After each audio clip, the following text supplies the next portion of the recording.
What's up, everybody? Jensen Cummings here. Thank you, as always, for tuning in. Today is Best Served Podcast 177. We're talking just desserts with Erika Cline of Crazy Bean Coffee.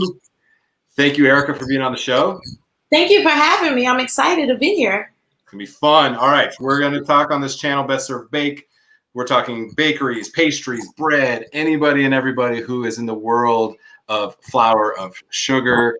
Big fan here. Sophie behind the scenes, even bigger fan. This is her channel, absolutely. And Erika Cline is general manager and creative director of Crazy Bean Coffee, chocolatier extraordinaire, and you're down in Jacksonville, Florida. All right, tell everyone, what is happening with you today? What's happening at Crazy Bean Coffee right now? Right now, and I'm sitting in our office here at Crazy Beans, just going through my Monday. It's been a full day. So today is, I walk in. I usually get here at about 8:30. I close it from 8:30 in the morning, and then I close it around 6:30. It's not as bad as being on your feet 13 hours a day as a pastry chef.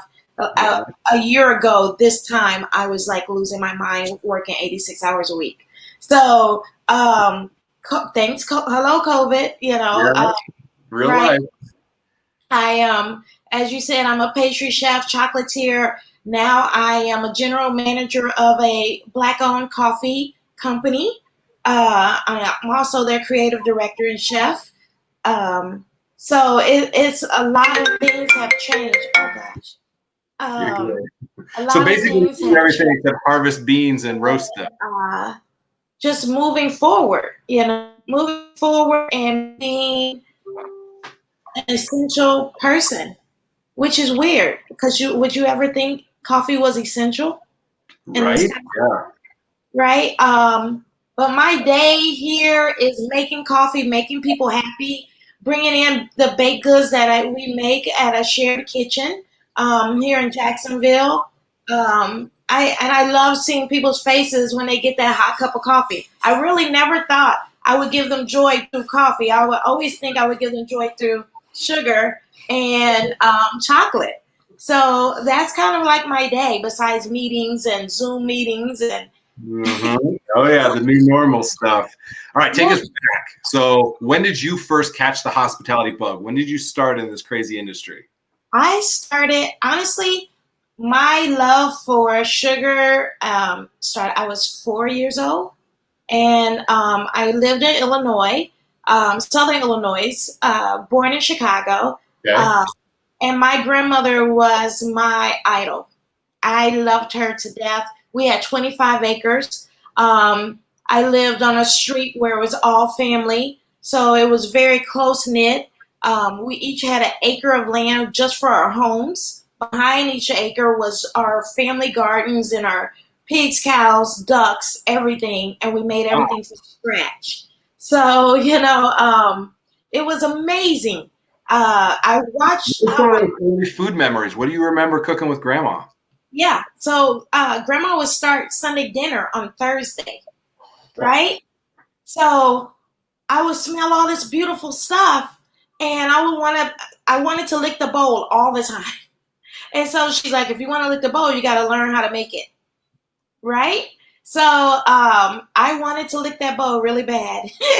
And then after, everybody got together. It was either 13 to 17 to 20 people on a Sunday dinner. So, Grandma had a big house, big dining room table. We would all sit down and eat. And so it was such an amazing reaction that everyone gave to Grandma. And I said, I want to feel like that too. From that point on, I started baking with her all the time. I started my own little business called Erika's Treats, selling cookies and cakes to my teachers in elementary school. And then my mom put me in cake decorating classes at 10. And then that was it. I knew what I was going to be. Yeah, I was hooked. And I've been making money since I was 10 years old. So never stop on my hustle. That's it. Hustle is the way to go. I love that. Young entrepreneur. And so take us forward then. I mean, clearly it's in your DNA. You're built for this. when does it become a profession for you? When do you go professional? I graduated out of high school. We moved to Chicago when I was 13, back to Chicago, and graduated out of high school and started culinary school. From that point on, I was in the industry at 18. Very first job was Little Caesars. Thanks, Little Caesars. Pizza. Gotta start somewhere. That's right. And I was in culinary school at the same time, and they let me go because I was doing more than what the manager was doing. And so the manager didn't like it. So he let me go, and I started my own little business again, making money, so then I can continue to go to school. And I finished culinary school, and I worked there in Springfield, Michigan, at the Golden Mushroom. At that time, it was ran by Chef Milos, the very first master chef in the United States. We called him Papa. Wow. He was amazing. I worked for 3 other master pastry chefs while I was in Michigan. Also for Chef Keith Pamey, who was pretty awesome up there. And I got that bug, and then all of a sudden I was like, okay, it's too cold up here. Time to move south. I left Detroit, and I went to Detroit after high school. We moved to Detroit, and so I went to culinary school in Detroit. And so after that, I was there probably 10 years. Moved south and went to the Lodge of Four Seasons in Lake Ozark. That was cuckoo for Cocoa Puffs. It's kind of hard being like the only like 4 Black people in the whole area. It was just a little scary. But it was great. It's a lot of white folks with power boats there. Yes, most definitely. But it was a good diversity during tourist season. But then once tourist season was gone, it was like crickets. And I was like, okay, I can't be here.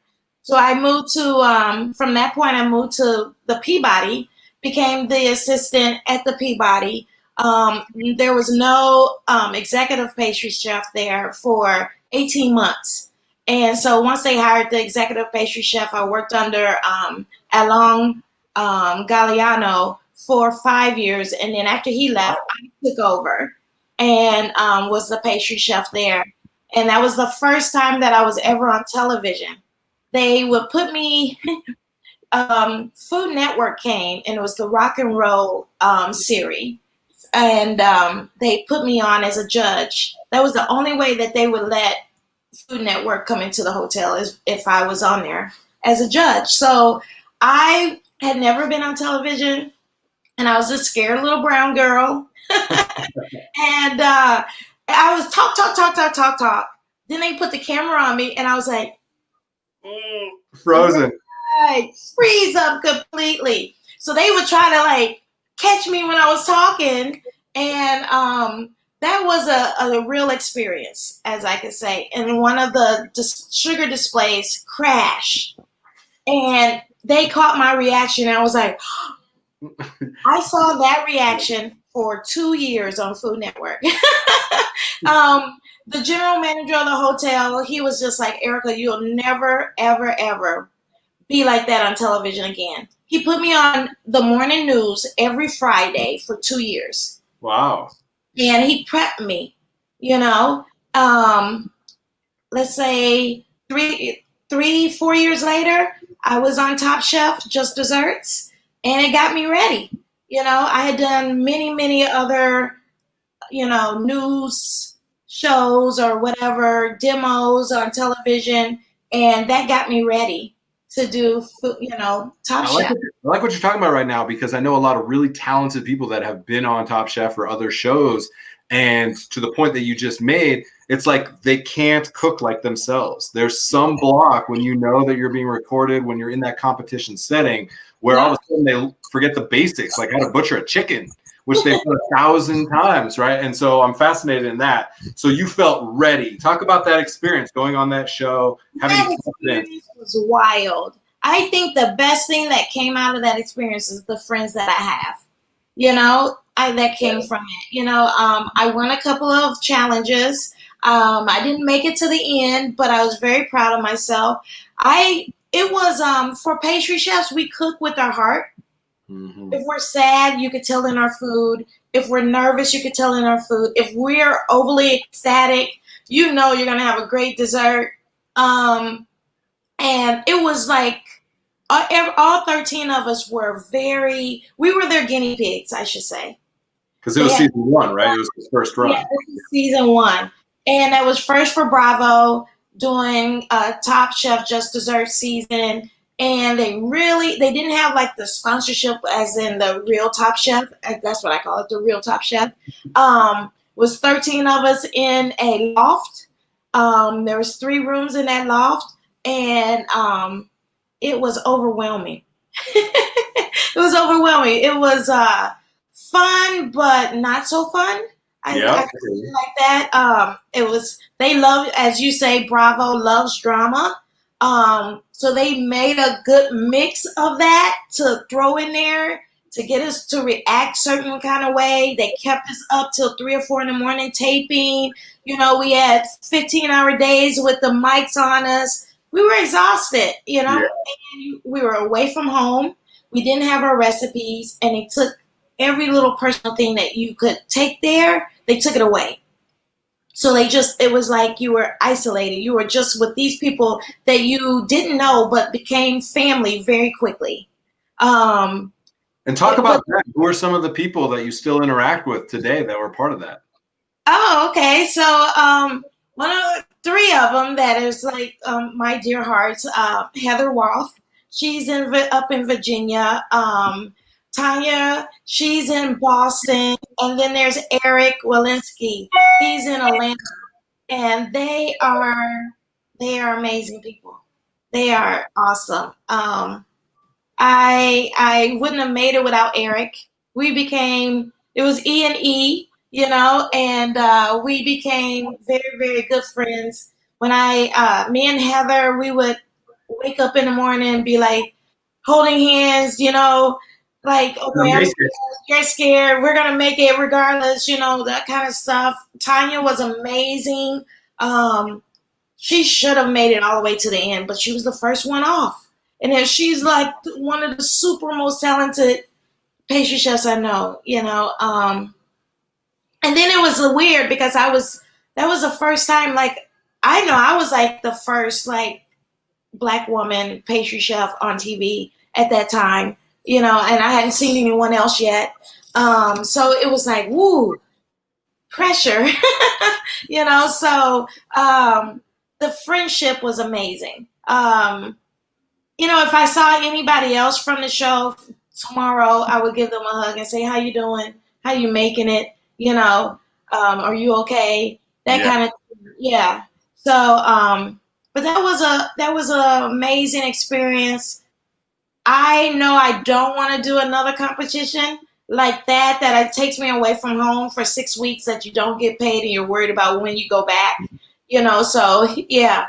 But I would probably do something now that would only be like a day.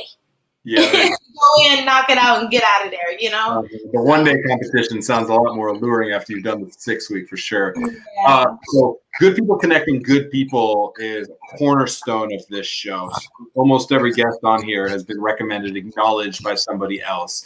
And so it's really important for us. So we had Chef Rosh on the show, amazing, talked about the work she's doing with Cindy Cuisine, and then talked about the James Beard House and working with you, talking about empowering women, people of color, and it was just a really exciting part of her show. So I was so grateful that we got to get you on. Talk about that. Let's go further. You're talking about humans and the connections and relationships that you have. Somebody like Rosh, who's, you know, killing it for sure. Yeah. Have that kind of camaraderie there. Talk about that. Yeah. So let me jump back. I did back in 2006, after I left the Peabody, I went to Biloxi, Mississippi, and I worked for MGM Mirage and Casino.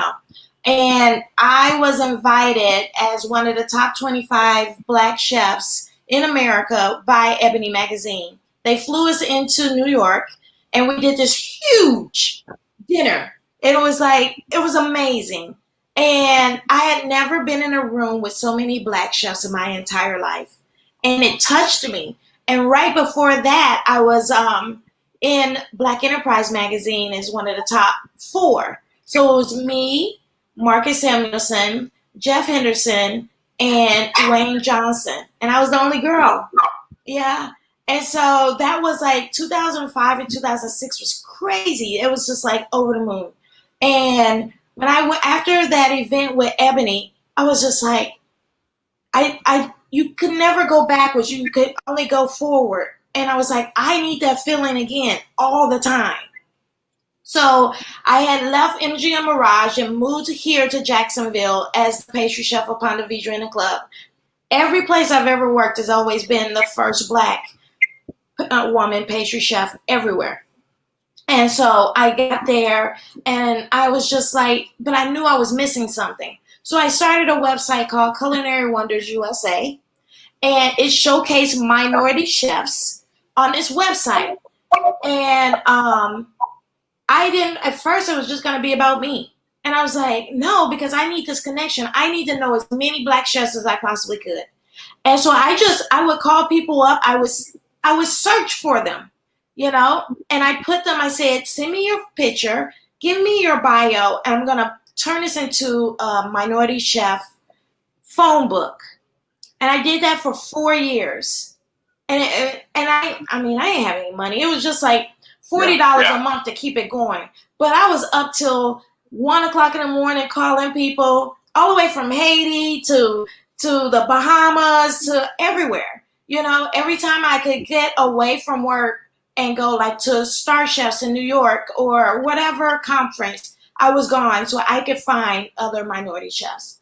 And so I did that for 4 years. In between that 4 years, I started doing wine dinners, and I would call the chefs in. 6 other chefs whoever chefs would come, like Chef Joe Randall out of Savannah. We used to call him Uncle Joe because he's the godfather of Southern food. Chef Wayne Johnson would fly in. He was our president of Culinary Wonders. We had a board. Kevin Mitchell, who is a historian of culinary.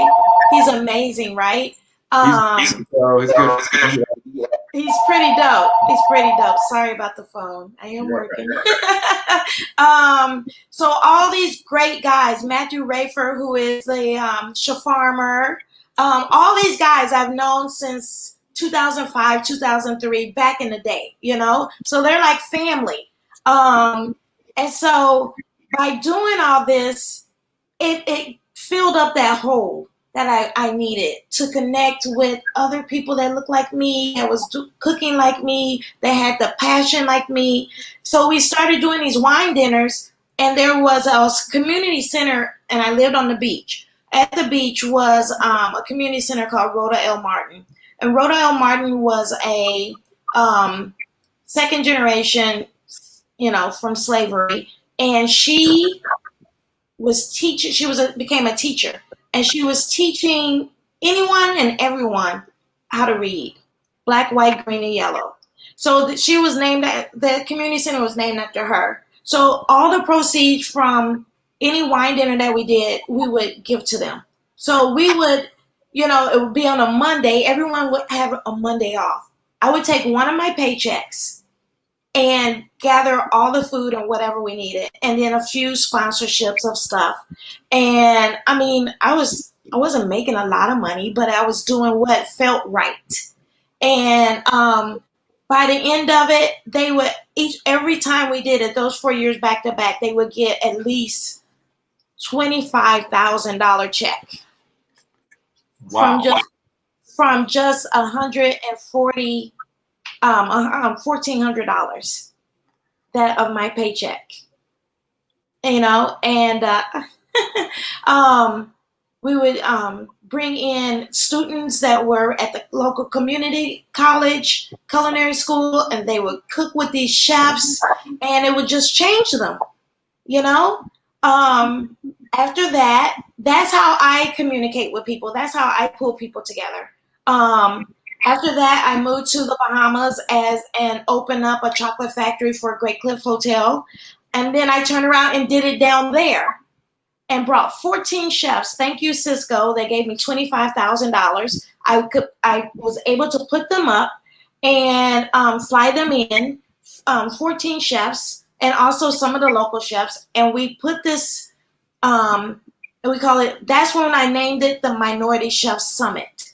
And to this day, the students still are in contact with those chefs and mixologists and historians. We did a lot on donation. I still had no money, but we made it happen. Um, and to this day, the students remember that. After that, I met this pretty great chef, Neil Cline, and I met him. I did an event in Tortola, and that's how I met Rajni, because I had gone to Haiti right before. I went to Paris for my birthday, came back, went to Haiti, and did the event, and I met Rajni, and we became instant friends, as I always do when I meet people. Certain people, we click, and then from that point on, she's like, oh, I'm going to Tortola. I'm going to tell them about you. And I was like, okay. Next thing I know, I get this email, and me and Chef Digby from St. Croix, we were there on that trip. And I met Neil. He was the director of the culinary school at the time, and I did a chocolate demo there. We became very close and ended up getting married 90 days. Well, got engaged 90 days after we met. Yeah, it was a quick one. We, over the 3 years that we were together there in Tortola, we did another summit, a minority summit. But it was a healthy summit for chefs. And Rashni came with her girls. We had 22 chefs fly in. My husband and I put them up, and can you see me? Yeah. Okay. Oh, because it went away. We put them up. We island hopped. We fed them. But also brought in Catherine from James Beard, flew her in, and we did our own boot camp. Most of the time with James Beard, there's either one or two black chefs or minority chefs in each boot camp session. And I said, well, I'm going to do my own. And at the time, my husband and we said, let's do it. And we had some sponsorship, but I think we spent about $16,000 with everything. But it wasn't about the money. It was about, were my friends okay? Were the chefs okay? We prayed together. We expressed ourselves. We talked about sustainability. We talked about how the Caribbean is affected by the United States and what happens up here with the economy, with the environment, with the food. Tortola, British Virgin Islands, imports everything. They bring in all their food. They used to be farmers and educators. They're mostly educators and business people now. So they bring in all their food. So, and the water, we talked about the water system, all these things, and the chefs had no idea. They love being in the Caribbean. They love the food. They love the culture. But they didn't have like that gist of it, and Catherine also brought the food policy out for us so that when they came back home, they were able to connect with James Beard at the same time, which was a great connection. They were able to be advocates for the farm bill and any kind of food policies that are happening in this world. That is how I connect. If someone calls me up, if anyone says, who is Erika? Erika is a person who loves what she loves to do, which is talk to people, be able to connect this person with that person, whatever they need. And also she loves chocolate. That is my goal, is to retire. I just turned 51 2 Saturdays ago. And my thing is to get out of the United States, retire, and buy some land in Grenada and build a guest house and make chocolate every day. So, but as That a, sounds like the that's best life I could imagine. I'm so grateful for the leadership that you're showing. I thought we were going to talk about pastries the entire time we talked about humans. It's yeah. perfect. That's what we're supposed to do. We're supposed to be kind.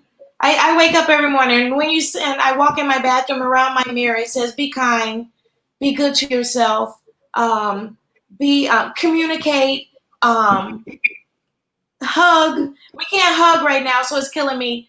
Um, People can't even see when you smile because you have these masks, you know. So, but I also like my private time so I can meditate and bring myself back in, so I'm able to be there for anyone. You know, my friend Chef Vicky down in Fort Lauderdale, who owns the Share Kitchen down there, she called me the other day, and because she saw me post an article about a young pastry chef from Montreal who committed suicide because of COVID. We're all going through something. And I posted it and I said, we as chefs are very proud people, and we may not always ask for help. But if you have a close friend that is a chef who is very passionate about their food and what they do, call them up and say, "Hi, how are you? Are you okay? What you up to? Can I come and just sit with you, even though you're prepping by yourself because of COVID? You may not be able to afford your full staff.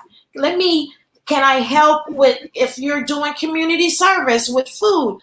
Ask, reach out, you know." And I put that on Facebook in 4 different pages on Facebook. And she had called and she goes, "Are you okay?" And I started boohoo crying. And I'm like, no, because I can understand the loneliness that guy had because of this, you know?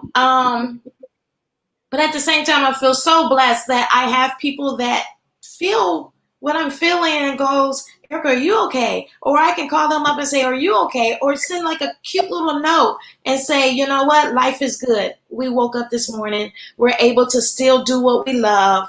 Um, Roshni, she is a ball of energy. You know, even when you talk to her, it's just like that, you know?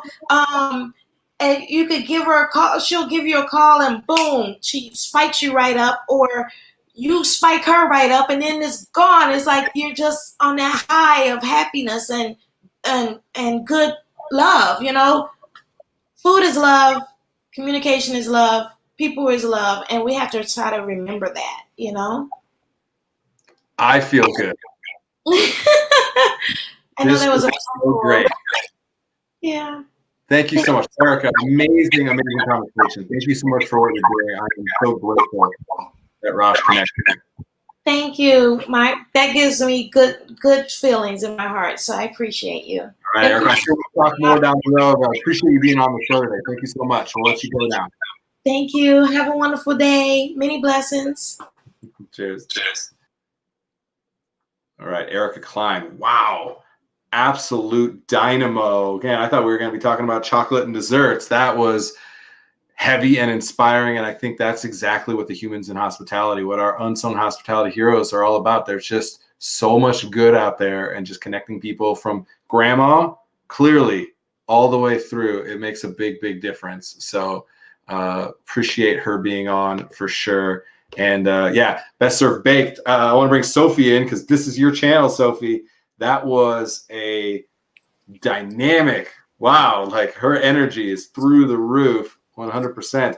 And did we even talk about chocolate? I don't know what we did. A little bit. Talked a little bit about chocolate. It was great, you know. What are your takeaways? I absolutely love her energy about coffee, because it is just so I mean, I think it's amazing that we have these channels, and all the channels have different things that we focus on, like chilled and baked. But at the end of the day, we're all talking about the same thing. We're all talking about humans. We're all talking about the people who inspire us and why we get up out of bed every day. And I think that Erika was just a great example of that. And I think we need to have more baked people on, personally.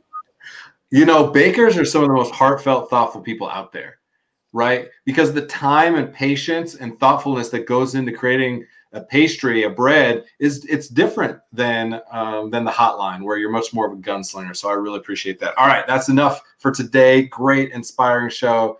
Appreciate Erika, Sophie, and all of you. Again, this was a Best Served Podcast 177, Just Desserts, which was not just desserts. It was about inspiration, connecting with humans. Erika Cline of Crazy Bean Coffee, and as always, Best Served Baked, a channel we're really excited about because they're good people that are working on the sweet side of this industry. All right, that's it for today. Appreciate you all as always. Cheers.